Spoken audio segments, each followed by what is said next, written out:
11th and is now up to 8th. Scott Dixon this weekend carries the livery colors of his teammate, Mauricio Gugelmin. Both cars carrying the red and white Nextel livery. The way to differentiate between the two cars, of course, the driver's helmets. Also, on Scott's car, he's got white rear wing end plates, as well as a bit of bright orange yellow up on the nose. What else did you find? The roll hoop as well, I think is got a little yellow stripe on the front of the onboard camera, and a yellow triangle down on the nose. Helmets are really the best way to look here. Jan Beekes. We've been talking about Paul Tracy, Paul, and we've talked about that black mark on the nose and joking about when they painted it in mid-Ohio. Remember, this is his last race on probation for an incident in Toronto where he did punt someone from behind. But my personal opinion from what I saw in the replays, where he had... Slowly working his way forward.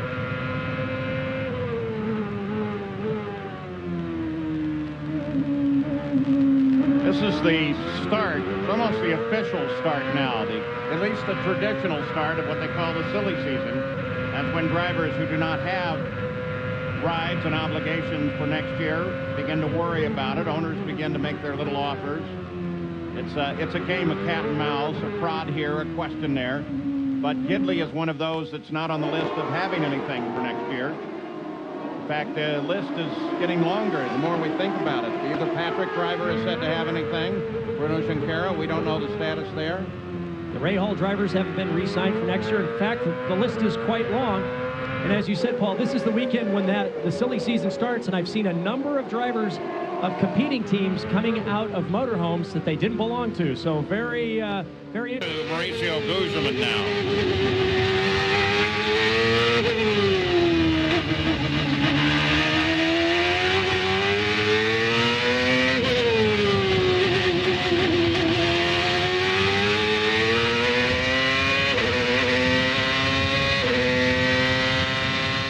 Brack puts another lap in the record book. Once again, we get to go on board. L2. Meaning 2 laps to pit. So we're on the way to Kenny Brack to keep an eye on him.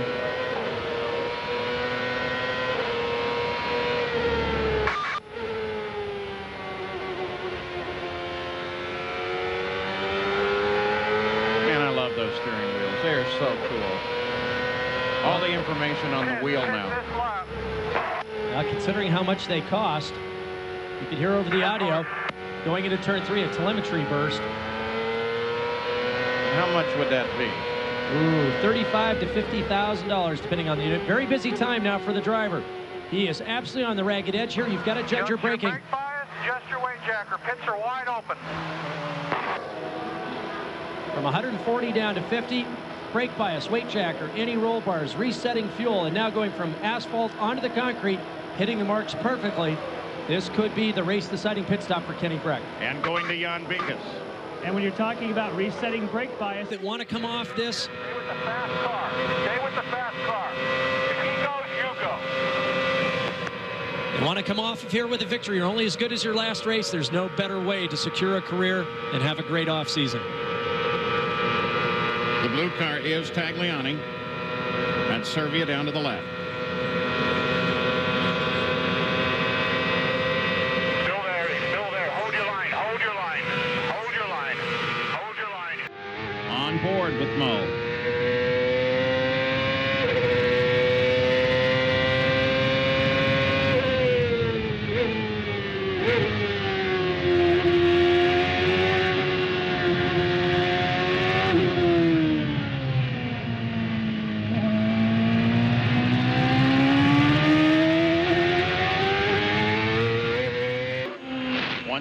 Castor Nevis around Kenny Brack. He managed to pull away, sets his sights now on 4th place, Dario Franchitti.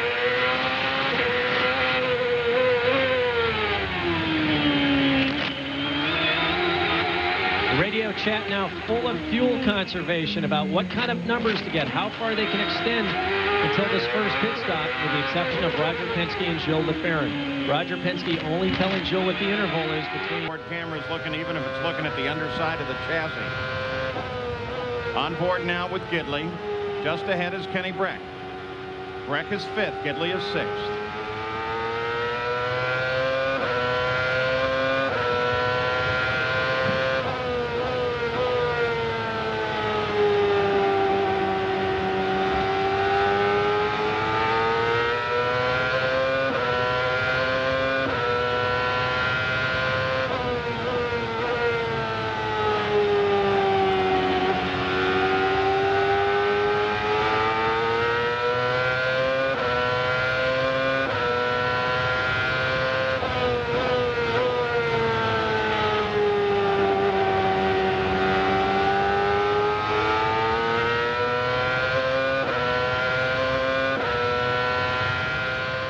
Fernandez. And Parker Johnstone, what's going on during that lap? Well, here's the problem. The 24-degree banking, over 5 Gs of total downforce. The drivers spend over 80% of the lap turning, which means their bodies are subjected to this load for almost 20 seconds of a 23.5-second lap.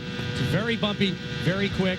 The track is safe. It's fast. These guys have gone over 250 miles an hour on the straightaways of the big ovals, but it's the G loading that's causing all the concern and the problems. But take a look at some of those G. Went during the morning warm-up. They were able to get the gearbox changed, got them back into action, ready for the start of this race. Mauricio Gugelmin in the fight, and our new onboard camera that actually can turn and look a couple of different directions. Right now he rides. Save fuel.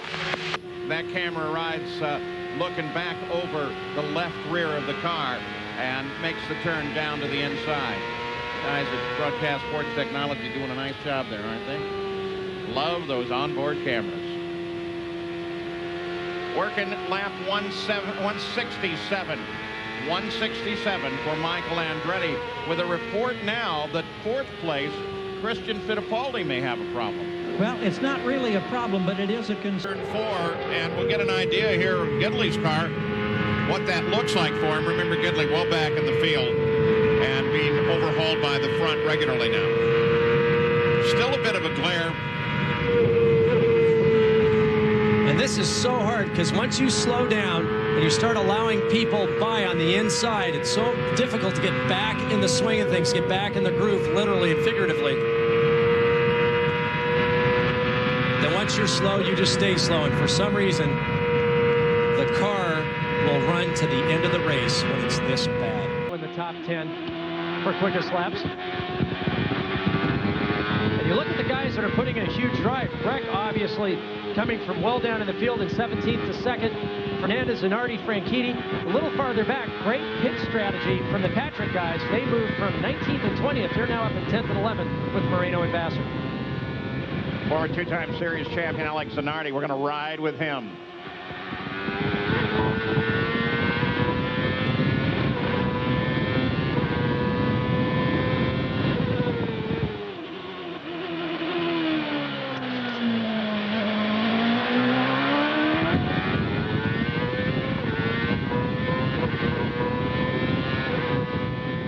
Lined up behind Serbia, Scott Pruitt.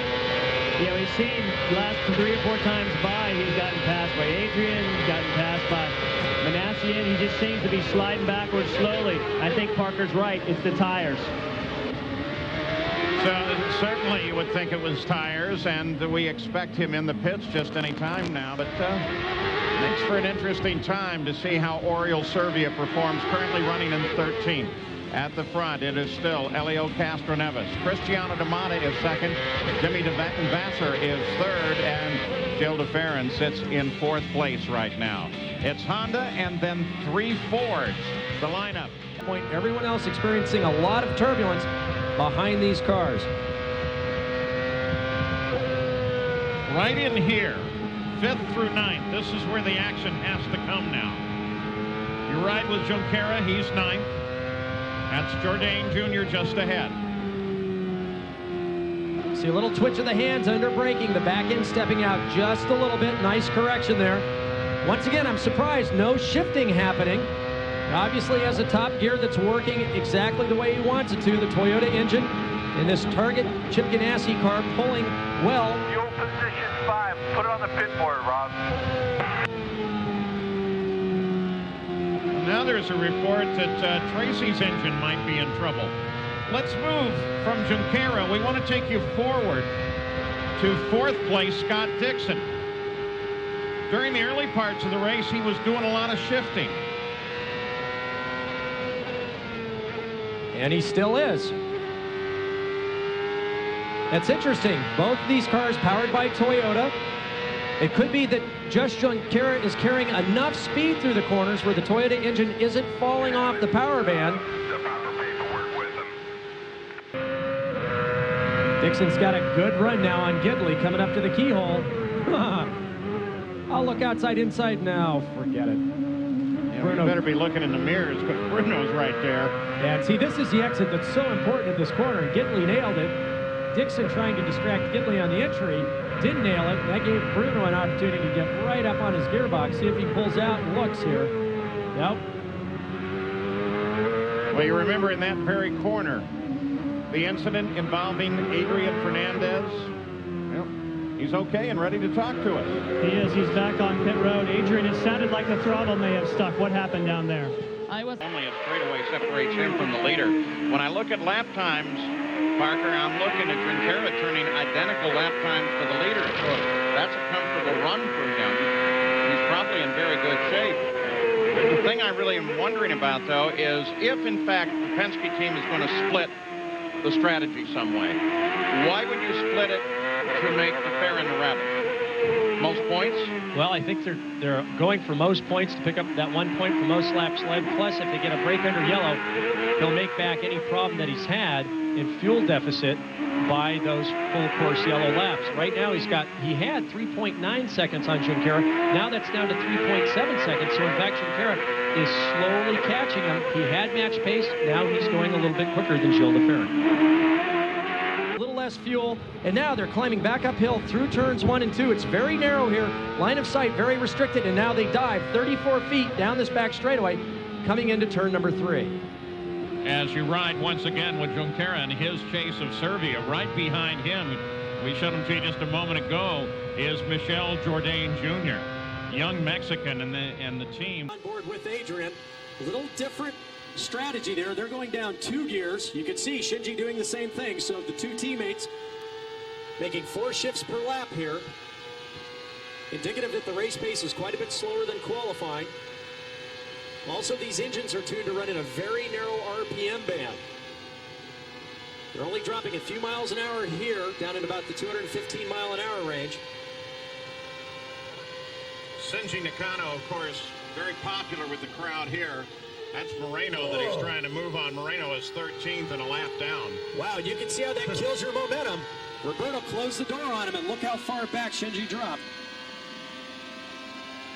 But Shinji's also one of the great hopes for Honda.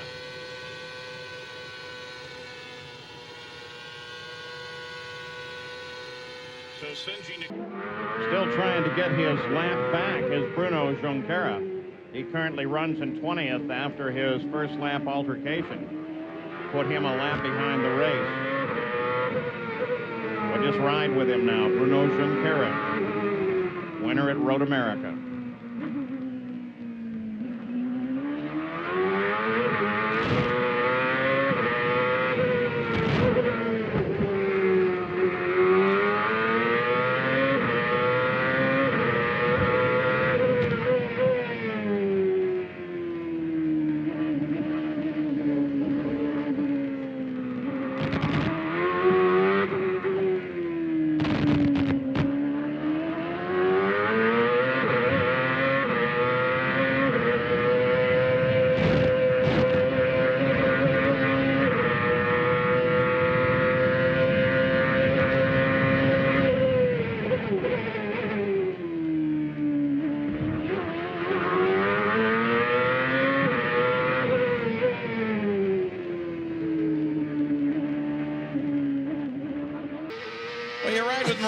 Gugelmin, there are the current standings. I'm looking forward to that one. I think we've already got that show covered, Paul. Absolutely. Look off to the edge. There's where you see the speed. Gugelmin is currently 12th.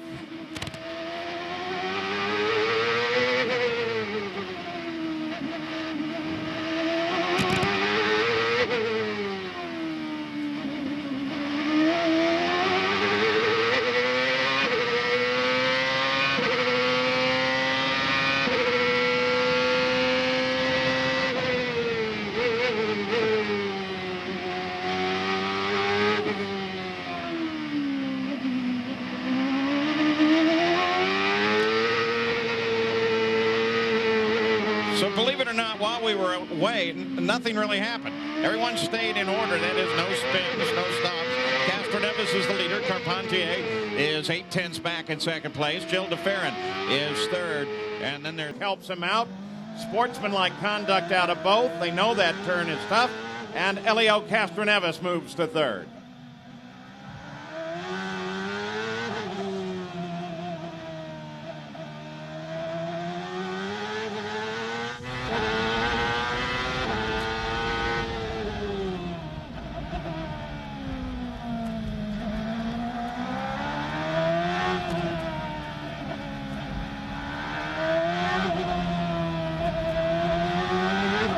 never cease to be amazed at how unhurried they appear in the cockpit. I was out on the track the other afternoon, and I remember from having raced here in the past, especially since we're a little delayed in the start, the only track that reminds me of this problem is Phoenix, where late in the day, going down into turn 1, you can't see anything. When you test there during the winter, you actually suspend testing until the sun goes down behind the wall, so you get that last 45 minutes or so before dark. Look at this. Right now, you just focus as best you can on the cars in front of you and use them as a guide into the corner. But if you're the lead car, it gets more and more difficult. Because you got to remember, these guys are traveling over 350 feet per second. You turn the steering wheel a tenth of a second too late, you're 35 feet offline. Turning the wheel, you don't have to turn it very often, but when you turn it is very, very crucial. In 14th.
Changing constantly. Kenny Brack, remember, he did so well here last year till he had to stall in the pits while leading.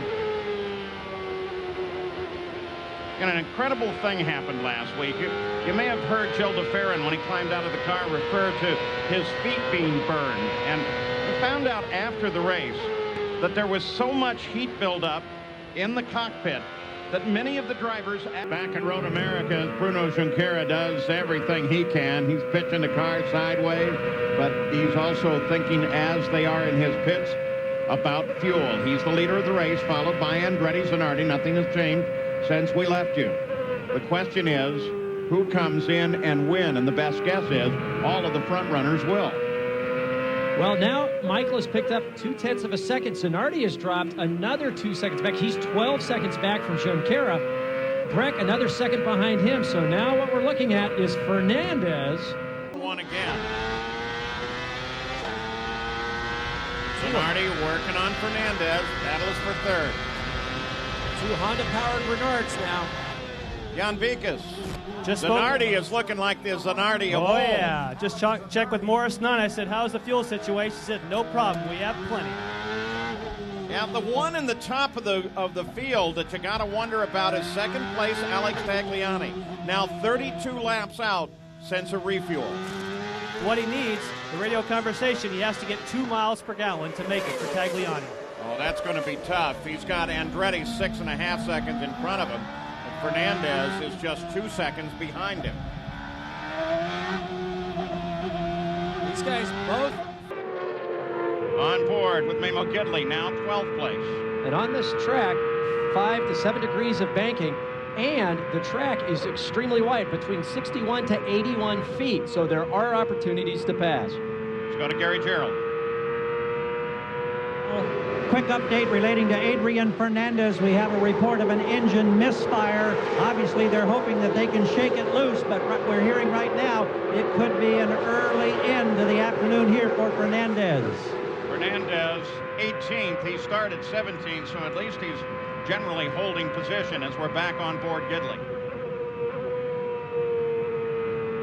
On this heavy fuel load, you saw Gidley go down 2 gears. Earlier, he was just going down 1 in that corner. As they gain speed, they'll start using fewer shifts.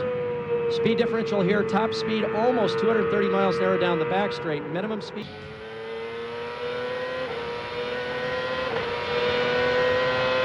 Kenny Brack currently the leader, followed by Zanardi and Elio Castroneves. Now tomorrow night, ABC Sports brings you 4 of golf's greatest players in a one-of-a-kind primetime event. Tiger Woods, and Annika Sorenstam team up to face David Duvall and Kari Webb in an alternate shot match play tournament. The Lincoln Financial Group Battle at Bighorn. That's tomorrow night live at 8 o'clock Eastern on ABC. Man, that'll be good, too. Kenny Brick, Zanardi, Castroneves. And reiterating that as we watch from Mimo Gidley's position back in 6th. A lot of cars, you may not have seen all of them, but a lot of cars came in toward the end of the yellow just to top off the fuel tanks.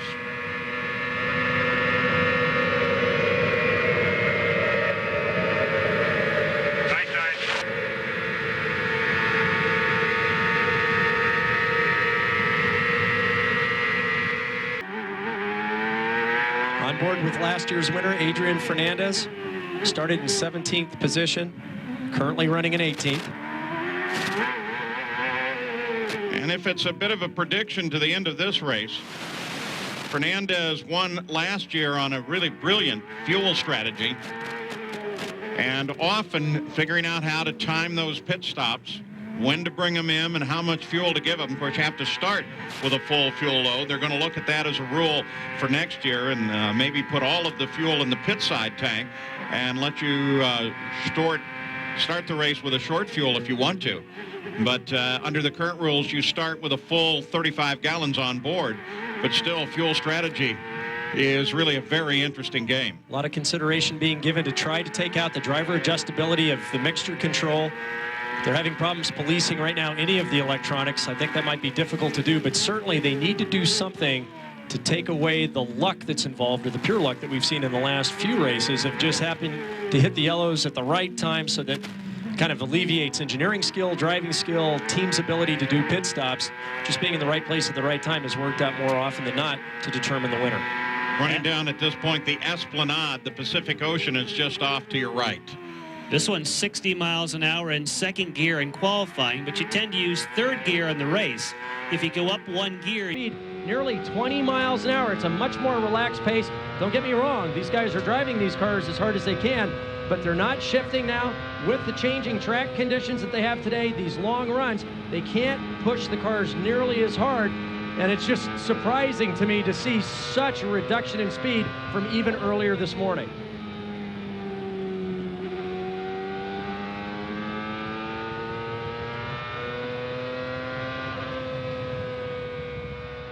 Automatically figures out the ignition and fuel brake needed in order to match revs, but on the downshifts, as Scott said, the problem is it takes a very subtle light blip of the throttle downshift through the top gears you have in the box, and then the timing is very different on the lower gears where you need a big blip.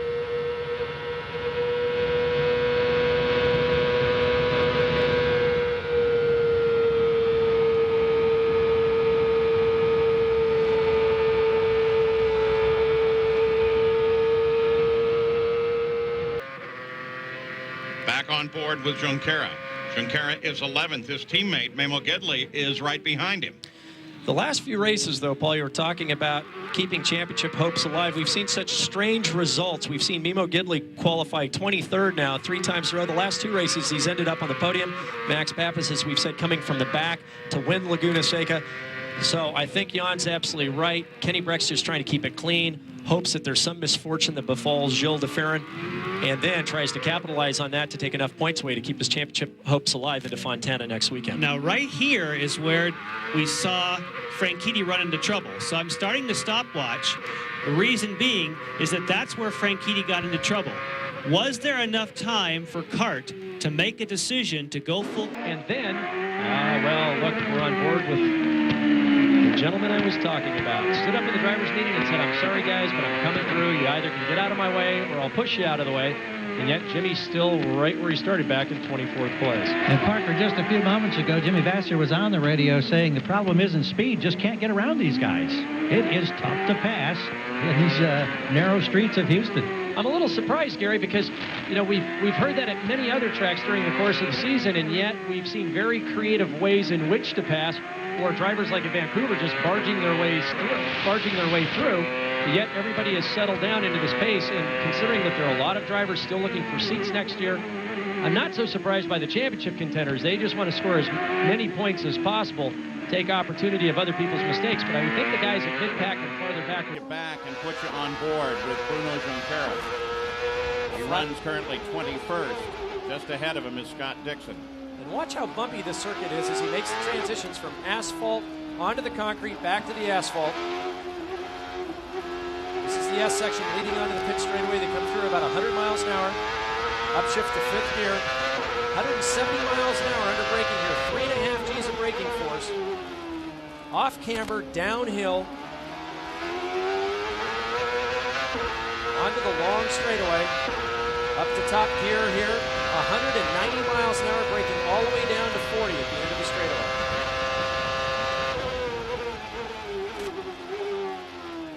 Steep uphill section, very slick here across the concrete. Short shift on the brakes for turn 5, where we saw the earlier action with Moreno. Across the pad, now the carousel corner, about 80 miles an hour through here. Long sweeping blind right-hander. Keep in mind from the driver's perspective, while we can see around the corners, they're down below the top of the concrete walls.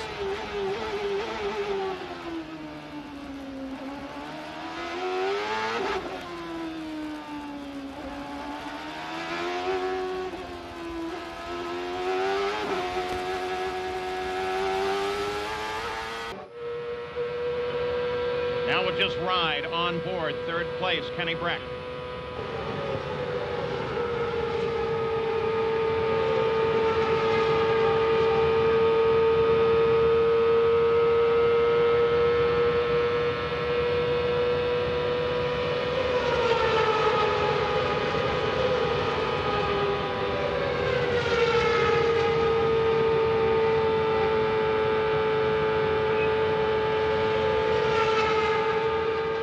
They're currently in 11th and 13th in the next few laps because they are so fast on a dry track. On board with 8th place, Gidley, as he battles with Cristiano de Matta.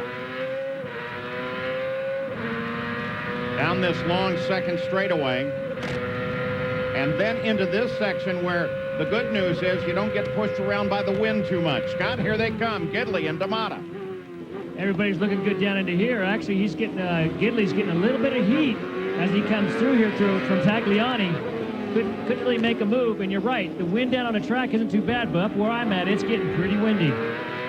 Now, the good news is that up above your head, we can see that the clouds are white, fluffy, and clear. Rain should not be a problem now. Then you look at Scott Dixon, who's got 6 laps more or less, if you will, than anyone else on the field. He went 46 laps the last time. How far can he go this time? Remember, it was brilliant pit strategy that won him his first race earlier in the year at Nazareth. It's going to be an interesting game. Now, we shouldn't forget Senji Nakano. He's in the same sort of situation where he might make the end as well. But Dixon, though, did a number of his laps under the yellow. Alex Tagliani, he's back in that group. 12th right now. He's part of that group that you talked about, Paul, as far as who was going to pit and who wasn't. The radio communications to Alex at the moment are save as much. And Casey Mears. Before we get too far away from Gary's interview with Elio's going to be watching this race very carefully. He is tied with Michael Andretti for 3rd in the championship. It's a $100,000 difference between 3rd and 4th. If Michael doesn't score points, it'll go to Elio because of his 3 victories to Michael's 1. And Parker, that was the first thing that Elio said to me. He says, "Where's Michael?" And he was looking up at the pylon to see that his position right now, number 5. And look at this glare, Paul. In about 10 more minutes, it will be absolutely brutal as the sun will sit just above the wall. Now the guys are starting to pick up that problem as they come out of 2, all the way down the back straightaway, and then it gets really bad on the entry of 3. Jan Vikas, in the last 2 laps, Patrick Carpentier has picked up 4 stops going from 10th to 6th. De Matta, Fernandez, DeFerrin, and Michael Andretti. Looking back from Bruno Junqueira's car, Alex Zanardi and Scott Pruitt, you've been keeping an eye on Alex.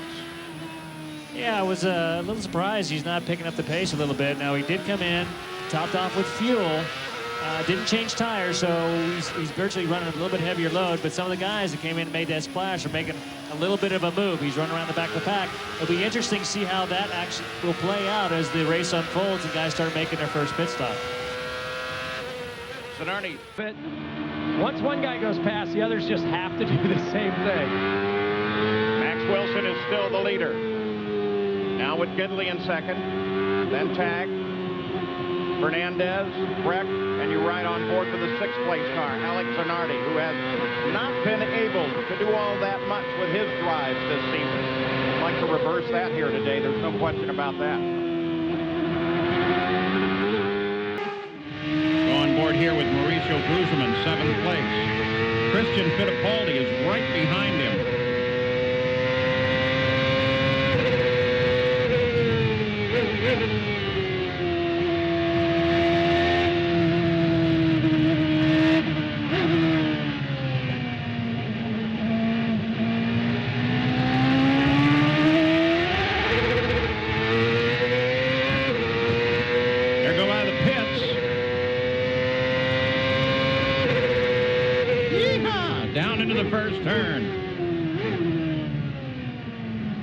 Listen how gingerly he applies throttle now.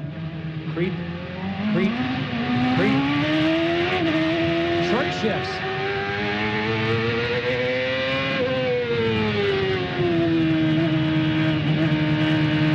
Easy.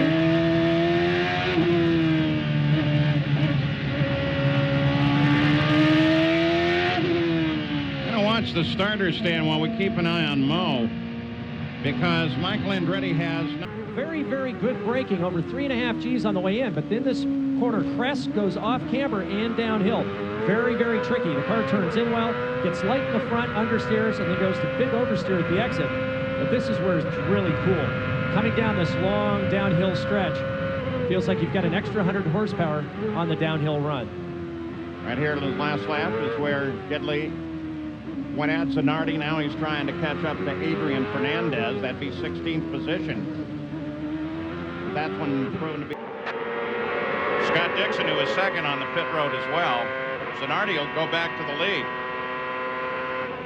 And so Dixon in and out.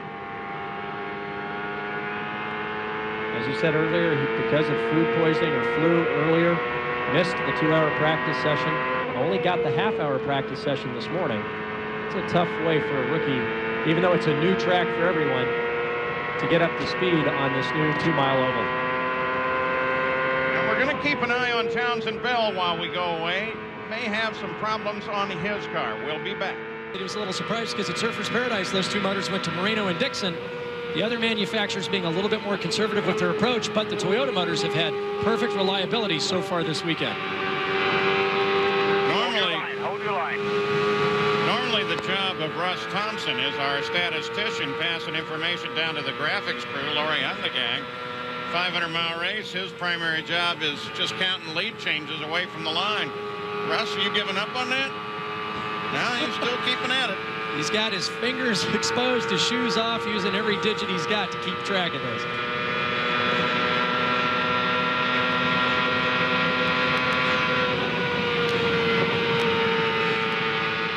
Works on Jimmy Vasser just ahead. Castro Neves chases Tony Kanaan. In fact, you can see that battle for the lead up in the upper left-hand corner of the screen, now shifting to center. See, Adrian's up 2 gears, down 2 gears on the way in. Hard braking into the corner. Braking at 1.7 Gs, then experiencing 3.2 his own body weight coming through the corners. You see, he keeps the car to the inside to try to get fresh airflow through the radiators and over the wings. This is terrific. You can watch the whole top 4 battle right here.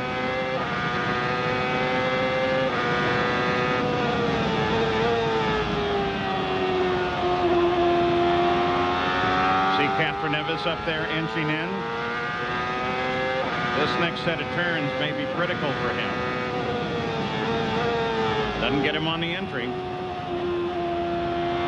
And you'll see he'll manipulate the various rotary dials and the buttons on the steering wheel on these short straights. Be talking to the crew, telling him about whatever's changing in the chassis. You'll also see down here he's got pit speed limit buttons. He's got mixture control buttons at the bottom. But right now the guys are really into a rhythm. They've got the mixture set where they want, boost level set at maximum boost, of course, at all times. Trying to be a little gentle with the throttle on the way in to conserve some fuel, but pushing through the corners as hard as they can. He's champion.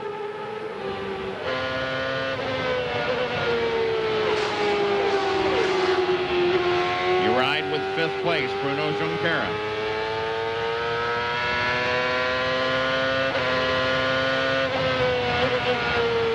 A lot of serious adjusting there on the steering wheel. I don't know the exact layout on the Chip Ganassi wheels. Could be a fuel mixture adjustment on the rotary knob at the bottom. Every driver has a preference. Every team has a preference. There's enough there to make the car completely undrivable if you work at it hard enough, or take the driver's attention away and cause him to have a major problem at an inopportune time. But look how relaxed Bruno is. I'm very impressed with this rookie driver. Kenny Brack there.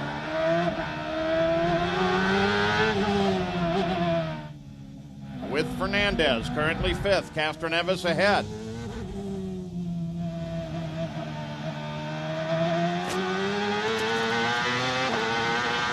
Adrian Fernandez won his first kart race back on the streets of Toronto in 1996. Very emotional victory. To lead a lap. Taking advantage back and forth of the draft, you're back with Gidley at 8th place. And you can hear him lift there, Paul. Had a nice breathe of the engine. He knows that he's got to get to the last lap, so he's being very careful here. He could have drafted right by the car in front of him, but he chose not to do so. Drafting here is, in fact, right now showing to be even more important than we anticipated. Joining us for the coverage is Scott Pruitt, who certainly knows how to run in the draft. The rookie who scored his first win this season at Nazareth and who is doing so very well. He's finished in the points in the last 5 races. Seems to be unflappable. Easy-going young man, quiet, almost shy New Zealander, quality that many of the young ones tend to share until they get in the cockpit and then get out of the way. A lot of these guys are very laid back, very relaxed until they pull the helmet on. And then you don't want to get in their way. I know how that is. This is the end of the back straightaway, 190 miles an hour from top gear down to second. Some drivers using third, 70 mile an hour right-hander short chute up to 135 miles an hour. Back on the brakes, down to gear, long sweeping right-hand combination for turns 7 and 8. Very unusual. Let's go to 3rd place, Bruno Junqueira. Watch him as he chases Servia and Brack.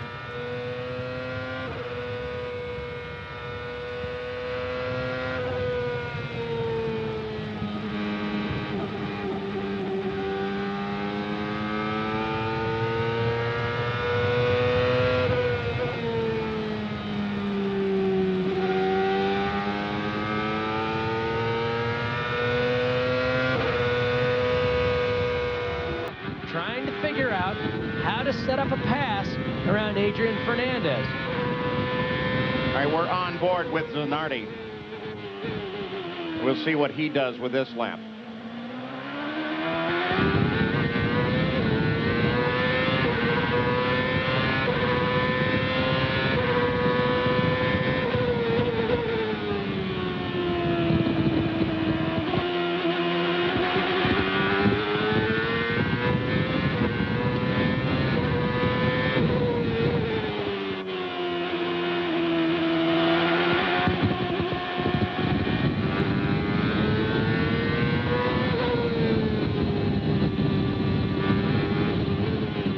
System clear itself right now as you look ahead trying to find DeFerrin. He's pulled way ahead of Junqueira. Houston, a most unusual track for a street or road course. Almost all the corners, with the exception of just a few to the left, all in the 60 mile an hour range.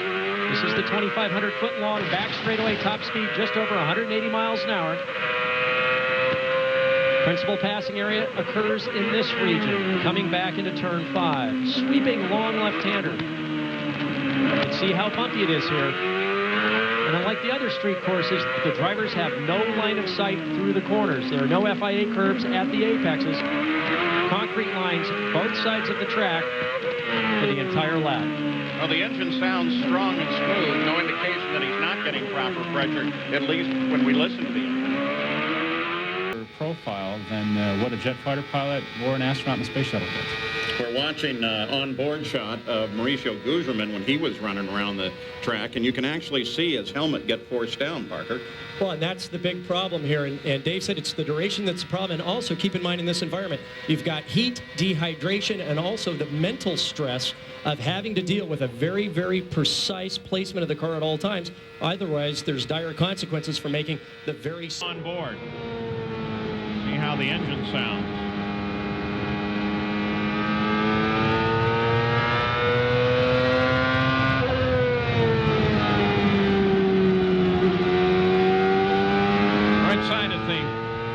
True to form. Well, there's some cooling over there. Most of it's over on the left side, but a lot of electronics over here on the right.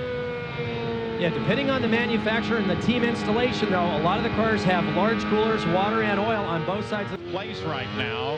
10th isn't all that far back. It's just, 8-10 seconds behind the leader right now. Less than that.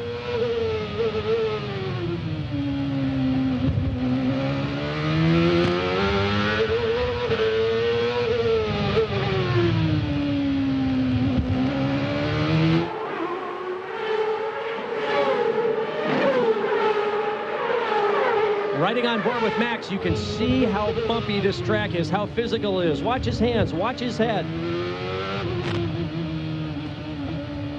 The drivers come away from these 82 laps bruised for several days.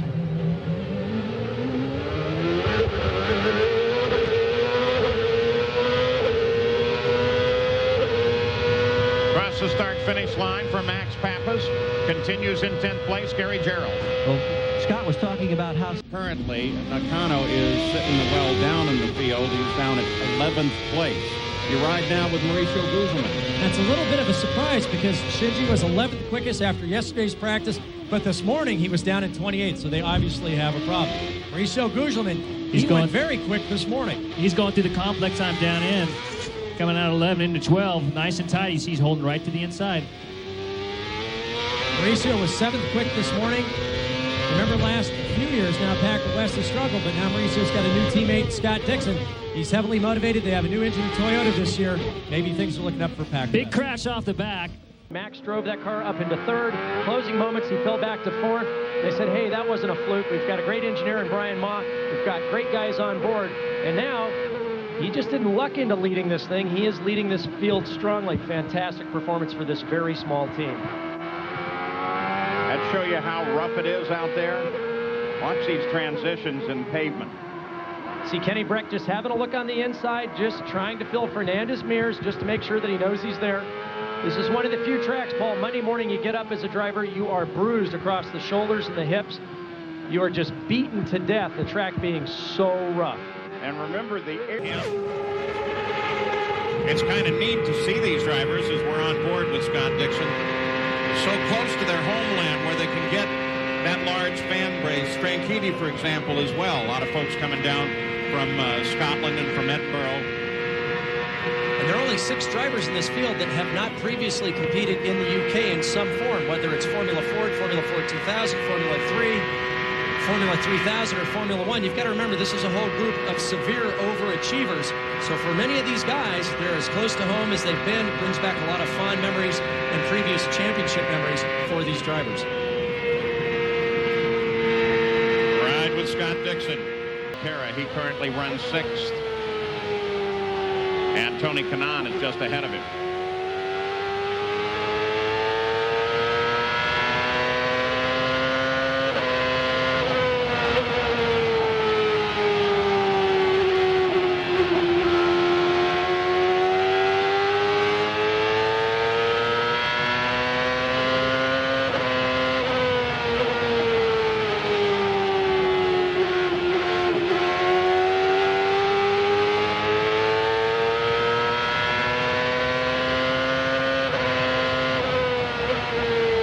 Continue to ride with Bruno Junqueira. Imagine it's tough on drivers like this who basically are coming from an extensive road racing background and have now hit a couple of ovals, but to try to figure out this oval, especially because they're thinking oval. Well, the oval game is very different to begin with because you can see it's not as physical as a road course. Notice how relaxed Bruno's hands are. He's very... Yeah, Yeah, this is going to scramble those points again.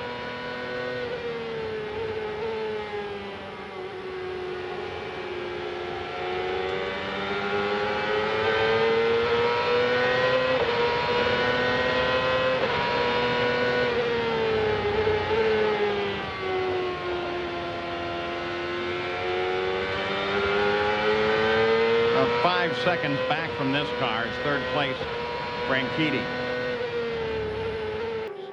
And then stop, then maybe they'll go to the end. Well, here's a driver that had a horrible day in the beginning of the race, but now Cristiano Matta has managed to climb up into 4th place. We've just heard that he needs to target 2.74. There you can hear him lifting off the throttle past start finish. This is a race right now. L2. You see that? Yeah, but this is a race right now that these guys don't want to lead. You can hear Cristiano lift, and the only reason the rest of the group just came by, so it put him right in the middle of that second group. Yeah, but here's the guy that we have to wonder most about. Bruno Junqueira counting at 6 minutes and 15 seconds left to go in the run. CART has officially notified everybody. Paul, same scenario for Junqueira. Team's over the wall. Fueller's got that big bulky hose and probe ready to go. It's going to be one of those quick ones. But Battle in front of a great crowd right from the green flag. And as we look back, sort of the pack that's Franchitti, Matta now, DeFerrin, Brack, Andretti, Vasser, even Tagliani, I think these guys are comfortable just to sit here. Listen how early Cristiano backed out of the throttle and continues to back out on corner entry. So he's found a nice place to run. The only thing you don't want to do is lose contact with the lead group, because it would be just absolutely devastating to go a lap down. You can get it back. You just want to keep contact, though, with this lead group, but be very, very easy on the engine. You notice he's not shifting. He's not putting any strain on the gearbox. He's found a nice placeable place in which to run, a nice pace to run. Go back up to the front of the field. 20 unofficial lead changes. Gidley is the leader of the race. Before the 500 miles is run, this will be a race of strategy. And Scott Pruitt, how do you think that game plays? Well, right now, that's the whole. Now the surface appears to be a little cooler, a little better grip. Here's Mauricio Gugelmin. When the Pac West team arrived here on Friday, and we were ready for the Friday test day, neither Mauricio Gugelmin nor his teammate Scott Dixon went out to practice. There was, in fact, no one in the pits, no cars in the pits, just their scoring stand sitting empty. It was later determined that there had been a contractual dispute between the Pac West team and Toyota, the supplier of the engines. Side of the front row, currently in second place, staying in there. Jan Vikas, what's the team saying about the potential fuel problem? Well, so far, Paul, it is good news. It's similar to what they said on the grid. They do have a fuel pressure problem, but only below 4,000 RPM. So there's only really one place on the racetrack it might briefly dip that low. That would be in turn number 2. Otherwise, they'll just have to tell Bruno during the pit stop he's going to have to definitely keep the revs high to be sure they don't run into a problem. Now, we did hear Patrick Carpentier was losing.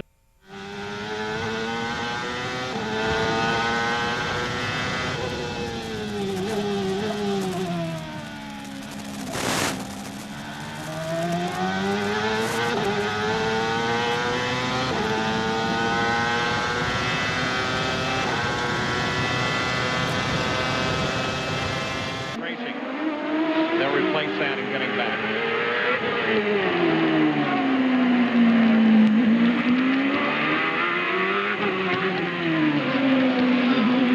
You can see him peel off into the pits there just in front of Dixon.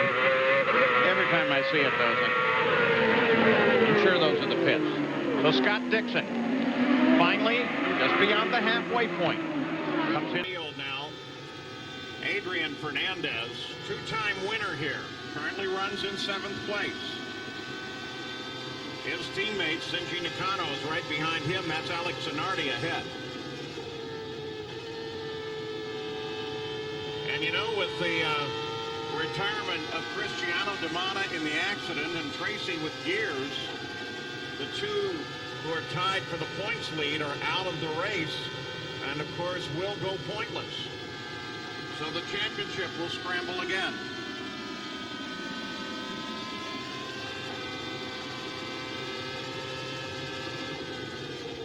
here. You can see the big bump coming down over those patches on the way into 3. Really didn't see the bump much going through turn 2 on that last lap. Fernandez Racing Team obviously has his car working well over the bumps. You can hear he's flat here on the entry of 1, then feathers the throttle a little bit, rolls the throttle back on. That's Zanardi up ahead. You can see him pick up the draft here, over 230 miles an hour.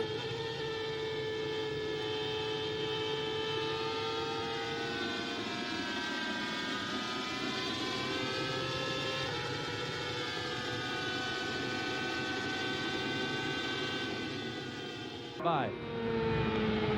Back on board with third place, Bruno Junqueira. Junqueira, a rookie. Ahead of him, sophomore Oriol Servia. The top 4, in fact, have never won a kart race. Have to go all the way back to 17th to find the next non-winner. Rode it as hard as he could and just hung on. Watch the sidewall deflection of the tire here. This is pretty cool. Look how much change in the steering coming off that corner.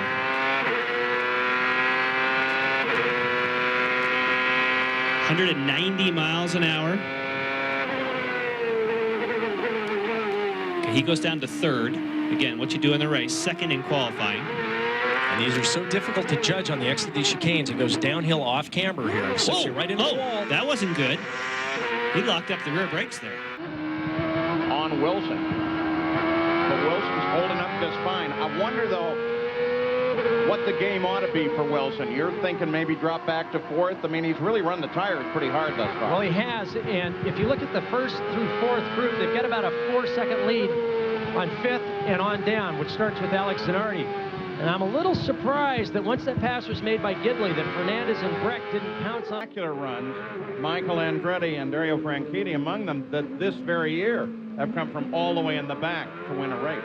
Just when the series is the most competitive it has ever been, we've had 19 different drivers on the podium so far this year. That compares to only 9 drivers throughout the entire series in 1991. Guys are still able, through great strategy and fantastic drives, to come back up through the field. We've seen passing in places we didn't think people could pass. To see with this onboard if we can hear the engine and see, in fact, if he is going through the King Flat, because he is gaining ground at Kenny at that point on the racetrack. It has now been 100 laps, just under 100 miles, since Tony Kanaan and Shinji Nakano, 1st and 2nd, have pitted.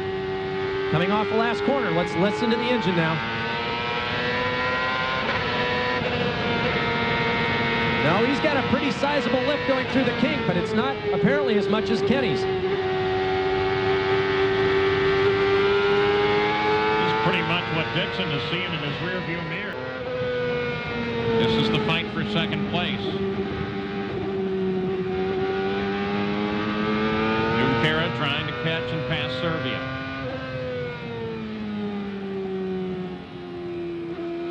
One of the things that makes this track so interesting and so technical is it climbs and... The problem you've got here, Paul, is all this superheated air from the cars that you're following is then vented into your side. Whoa! Wow, lift off the throttle there. Yike. Coming inside. Just over the 250th lap. Clear. Halfway point. 250th mile, halfway point. But that air is heated.